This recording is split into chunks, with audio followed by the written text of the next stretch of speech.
how to plan your funeral. Welcome to Mark and Pete Live. I'm Pete the clergyman. With me as ever is Mark the businessman. So what's this all about then, Mark? What we're looking at this week? Something to do with funeral plans, eh? There's a lot of Well, them yes, about. indeed. Clergyman Pete, funerals are big business. It does seem that many people have to put aside a lot of money to plan for their inevitability, which is, of course, a funeral. However, there's some concerns because from the 29th of July, any provider must be authorized and regulated by the FCA. That's the Financial Conduct Authority. And what this will do is it will give consumers far greater protection than they've ever had before. But there are some big concerns, Clergyman Pete, because this could mean that some of those firms, those funeral organisers, will go bust. Are we in a situation where it's a dying profession? Death is inevitable, of which there is no denying, and planning a funeral can be mortifying. But when the cost of living is killing what you're buying, avoiding being buried in debt is satisfying. Clergyman Yes. Pete, I ask you, have you been planning your funeral yet? I have to admit that I have made no provision for my own funeral, and although I'm, of course, extremely elderly at 57 years old, I'm not Going quite, on 97.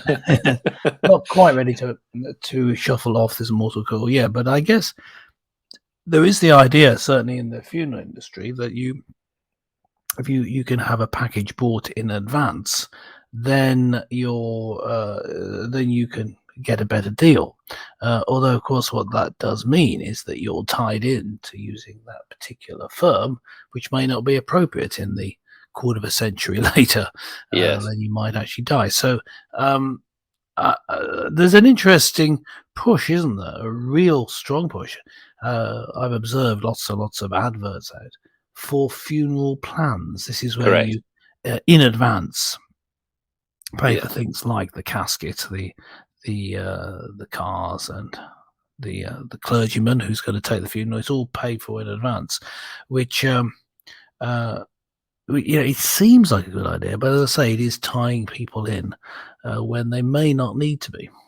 Well, I think the point here is that every individual has an opportunity to design their funeral plans in a way that suits them. It's not necessarily a one fits all. But here's the point, that many people possibly have left it too late, in the sense that when something happens, either unplanned or not, and you die, it could be that you're not covered. And some people could find that the spend of a funeral could end up being many, many thousands of pounds. So what some organizations have done, and they've come in to basically offer what is perceived to be a good package deal, where essentially you can have everything all sorted for you in a way that becomes far more efficient. It's essentially cutting out things like the wake and many other different things.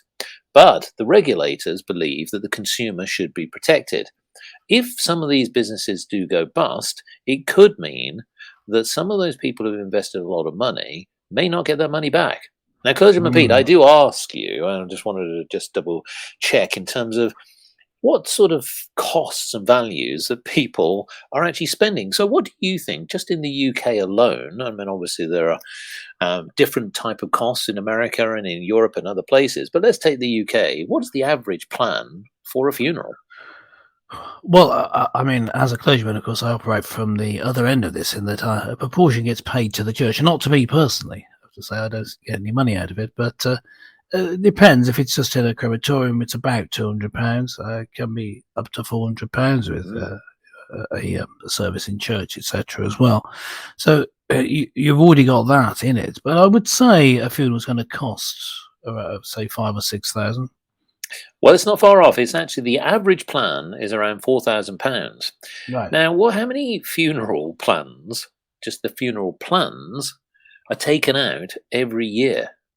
How many funeral plans are taken out? Yes. I don't know. I would say 10,000, 20,000, 20,000. Well, this is where the rub comes. It's 200,000 funeral plans, Well above which means that's big business. Yeah, now, the average plan, the average plan lasts for about 8 years. Now, the thing here is that by implementing regulation, we're all for regulation, no problem at all. But here's my point, and this is why the purpose of the show is it's about planning your funeral. What I think is crucial here is to think about the legislation and what the impact will be on the companies who won't meet the standards. Similarly, again, is it's always good to have a plan.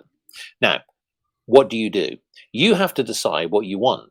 If you want a complete carnival, if you want Clergyman Pete to do your funeral, Yeah. if you want many other things and showboats, then it's going to cost you a lot of money. You better start putting that together. But if you want to keep it really, really simple, you can take out insurance plans, which can be very cost effective. The thing here is avoid anything which is immediate and sudden. And what I would say is that go to your current provider and ask them about the regulation. Because if they are going to be impacted by this, you need to think about your payment plan and what does that mean? Is your payment plan transferable?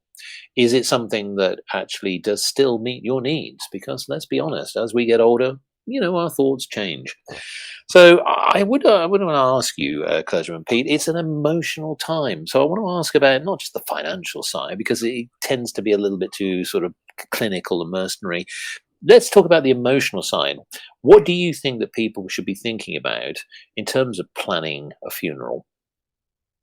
Well, I think when you're planning a funeral, you need to have in mind that yes, it is an emotional time, but you've got to be practical about things. So don't necessarily have a horse and cart or a complete phalanx of stormtroopers necessarily. No, I say that because both those were arranged at funerals that I've done. One was about Really? Star Wars, Okay. and other people do like to have the horse and cart. What you really want is something. I would say, just generally, this is true. So a funeral, what you want is something where there's enough space to breathe. So you keep it simple. Keep it so that there's aren't things that are going to go wrong. Just take the pressure out. No matter how much emotion you think, I want to do this extra thing. Just keep it nice and simple, and then you'll have the time to reflect. It's really the emotional and mental side of it that are more important, and it doesn't really matter that much the minutiae of what's going on around. Although one of the most effective things that people find in terms of having release is having those doves. People have doves and let them go at the grave, and that can be quite effective. But that's one more thing that can go wrong. So that's my one piece of advice: keep it simple. Well, and don't put too much into a funeral service, because you need there to be enough time so you're never rushed. yes. Now, a government spokesperson said on this matter, bringing prepaid funeral plans into regulation will protect consumers from bad practice within the sector, including by exposing any unsustainable business models and preventing problems from getting worse and impacting more consumers. So, yes, buyer beware, because at the end of the day, this is not something that just affects you, because you need to make sure that you're getting what you want, but also you're not leaving the burden on others when you're gone. That's my thought. Yes, so how would you close out, Clergyman Pete, on this matter to sort of give people a sense of positivity about something which can be a gloomy subject? Well, the thing is about a funeral is that it can be a good time of closure. I mean, someone dying isn't good, but that doesn't mean that the funeral can't be.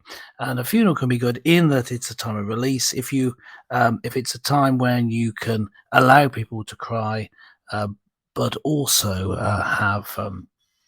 have the time for people to enjoy their time together, because often it's a time of coming together of a family, then the funeral itself can be overall a positive experience.